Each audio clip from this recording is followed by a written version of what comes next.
Hi, this is Steve and this is Ed. We're instructors at this dojo. If you need to get in contact with us, you can reach me directly at njtacticallawyer.com. Or contact us on our website, AikitoArtsInstitute.com. This is a Hariki school out of Maple Shade, New Jersey. The reason we're doing this demonstration today is because we realize that a lot of instructors are doing a disservice to their students. They're not properly teaching them when to deal with weapons. Once a weapon is deployed, it's too late. You want to deal with the weapon systems before they are deployed. Most instructors are constantly teaching their students to not deal with it when the weapon's being drawn, not to deal with it when it's about to be deployed, but they teach them to deal with it once it's deployed. The problem is, once it's deployed, your chances of being seriously injured or fatally injured go way up. If you come up against a trained expert with a knife or a handgun or a rifle, 90% of the time, I guarantee you, no matter how good you are, no matter how many years you've trained, you're probably going to be injured or fatally injured. Even if you go up against a novice, 50% of the time, once that weapon is deployed, it's too late. So, and I don't have a problem with training with the weapon once it's deployed, but some of your training, 50% of your training, should deal with the weapon now,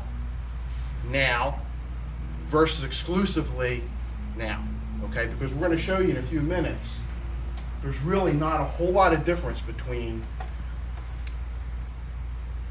this or this in the civilian world, okay? If you look, and I know we're going to post these later. I need to put my glasses on because I can't even see it, but we're going to post it later on the website.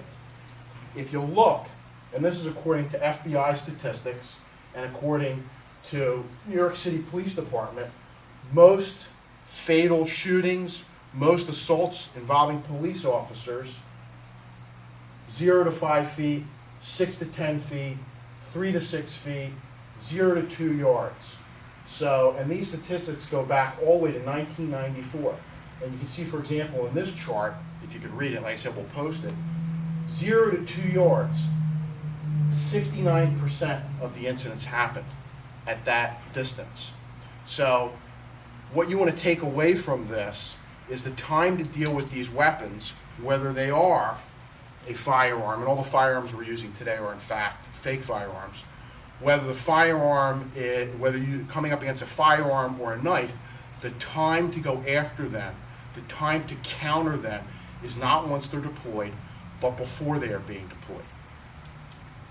Let's deal with some other crucial issues before we get to the main part of the seminar.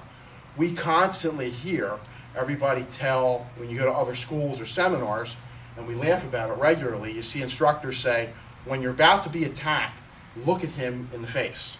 Well, that's fine if you're in Karate Kid, but in the real world, you'll really want to look at the center of the body, because the center of the body lets me see everything. And why?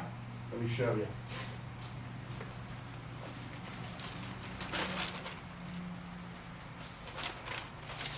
We looked at something called the cone of vision. Now, there's a lot of diagrams that you're going to see in these illustrations, and they don't pertain today. They're when we're teaching firearms classes. But, and I'll post these, you will see that we look with what's called the cone of vision. Even though we see with 180 degrees, we don't look with 180 degrees. You generally look with about 30 degrees total from each eye, where there's acute sight picture. And the more hostile the situation, you start to see with less and less of the eye. And that's because of the way the retina works. In fact, if you look around you, the perimeter vision doesn't even see in 3 dimensions. You only start to see in 3 dimensions when you get in the close proximity of the center of the eye. So when instructors tell students to look in his eyes, I can barely see any of the movement down here, especially if I'm in a heightened situation. I'm starting to really zone in on him. If I look here and Eddie moves to throw a punch or to move, I can start to see the shoulder movement. I can see the hip movement. But if I'm focusing up into his face, there's a problem, because I may not be able to see his hands move quick enough. And you constantly see that all the time. Somebody comes up with a sucker punch, if I'm looking here, he's coming from underneath the cone of vision. I don't see it till it's too late. So if I'm looking in his eyes and he comes up with an uppercut, I may not see it till it's too late.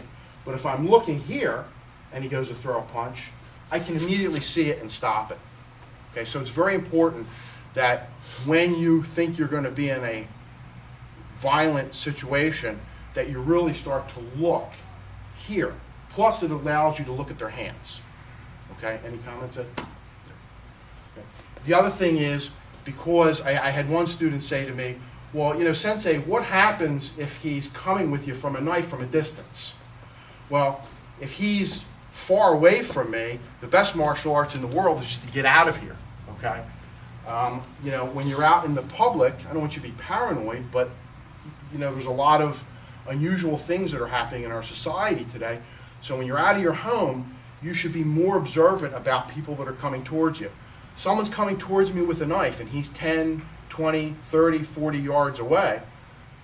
I'm not going to let him get close to me. I'm going to go the opposite direction. I'm going to avoid him.